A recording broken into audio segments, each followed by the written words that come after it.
What is going on, guys? Pony Noobs or Mike, and Operation Velvet Shell is less than 24 hours away. So it releases tomorrow, February 7th, for everyone. However, you will not have access to the operators unless you have the Year 2 pass. And if you don't have the Year 2 pass, you have to wait 7 more days, another week, and then you have access to operators. But everybody has access to Coastline starting tomorrow. So we have an extended trailer that I'm showing you guys right now. It's on the Ubisoft page as well. But for those of you guys hiding under a rock, let me give you a little bit of knowledge about the trailer and the new operators, and then we'll dive a little bit in depth to the patch notes and just everything that's happening with the update tomorrow, because it's larger than just a map and 2 new operators. So as we already know, we're getting the GEO's finest, Mira and Jackal. Now Mira's going to have the ability of putting a reinforced one-way glass in a reinforcement. It breaks open the reinforcement, and you can only see out. You cannot see in. So if somebody else is on the outside, they can't see in, but they don't know if you're peeking at them or not. And at the bottom is going to be a little gas canister to which she can shoot or melee, and the glass will drop. Then you can shoot both ways. So that's going to be good for some people in the OBJ who would like to camp in the OBJ and defend it, whether it's bomb, whether it's secure area, or hostage. It's going to be great. Now for Jackal. Jackal is an attacker, and he has the ability to track footsteps.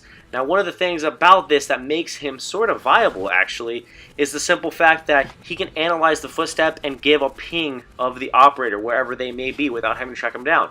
Gives that ping out briefly, and then over a course of 30 seconds, he gets that ping so everybody on the team can see it. So that makes him great for an attacker. You don't just have to have one guy on the team drone everybody out, and then everybody swarms on that roamer. You can have him go out on his own, venture out, and get him. So that's a great thing to have, and Season Pass owners like myself for the Year 2 are going to love playing with him tomorrow.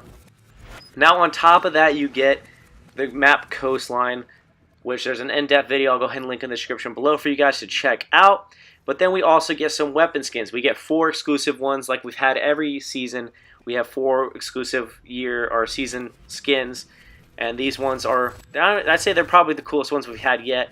Last seasons were pretty good, but I like the look of this one. And we have a new Elite Gear set, and this time it's for Rook. So it says Gender Marie set.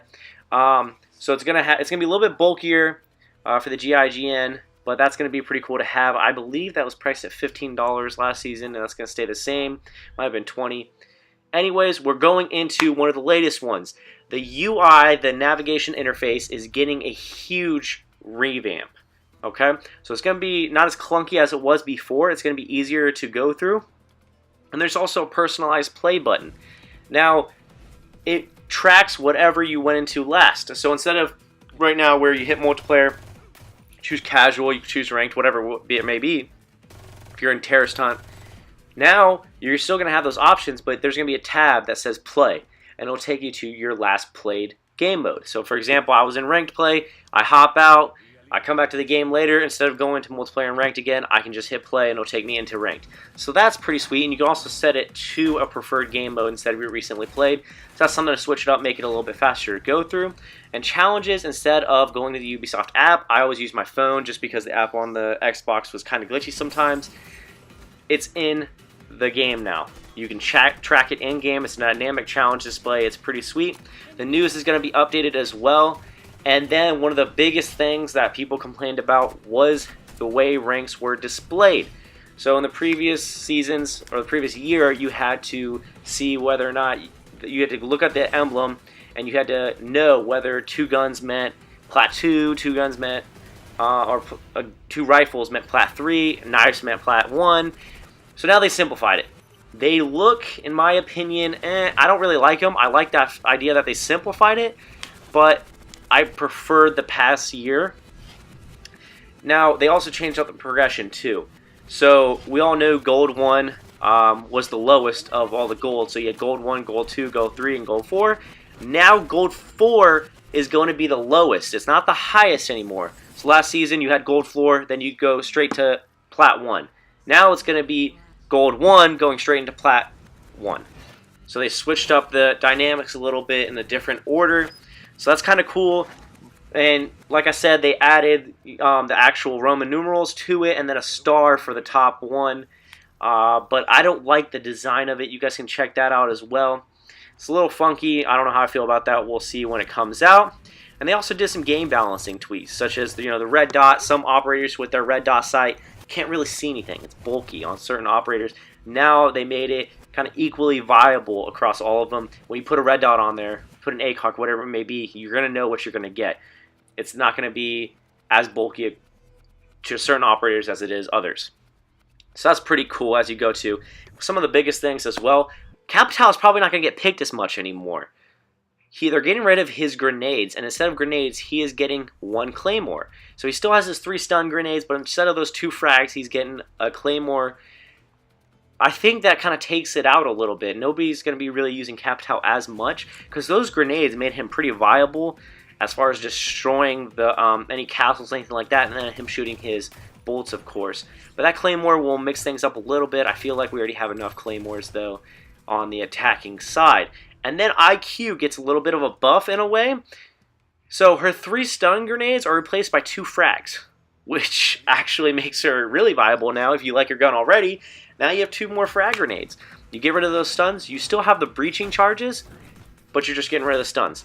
So that's pretty sweet. I like that mix up for the operators. Don't know how I feel about Capital. And then overall, there's a long list of gameplay, game mode fixes, and map fixes. I won't go into all of those little by little, but they have listened to the glitches that we've been reporting. They've been listening to characters having some glitches, like breaching rounds for Ash, not destroying things on the other side of a wall or a floor. Now they're going to destroy things. Hibana's pellets not going off. Or when they do go off, they're not destroying something that's on the other side of the wall right there. Stuff with Shanka and the Yokai drones. So those are all getting fixed, which is nice because they weren't game breaking, but they were really annoying, especially Hibana's charges not going off or breaching pellets. That was extremely annoying. One not going off until another minute and a half later when the round's almost over, or you have to shoot another that goes off to destroy that, and it was just a pain in the butt. Overall, guys, they've added a lot in this update. I encourage you to go to the link below. You can go ahead and go through all the patch notes and everything like that. It's worth a look, especially if you want to see all the things that are changing. I hope you guys enjoyed the video. I'm really excited to get into year 2 and start with the new operators in the new season tomorrow. So go ahead and let me know what you think in the comments below. Leave a like if it helped you out, if you didn't know any of the facts that I went over, or if you didn't want to look through your patch notes and I kind of gave you the gist of it. I appreciate that. So I will see you guys later. Enjoy year 2. Coming out tomorrow, February 7th for year 2 pass holders, and 7 days later on the 14th for non-pass holders. Alright guys, I'll see you later.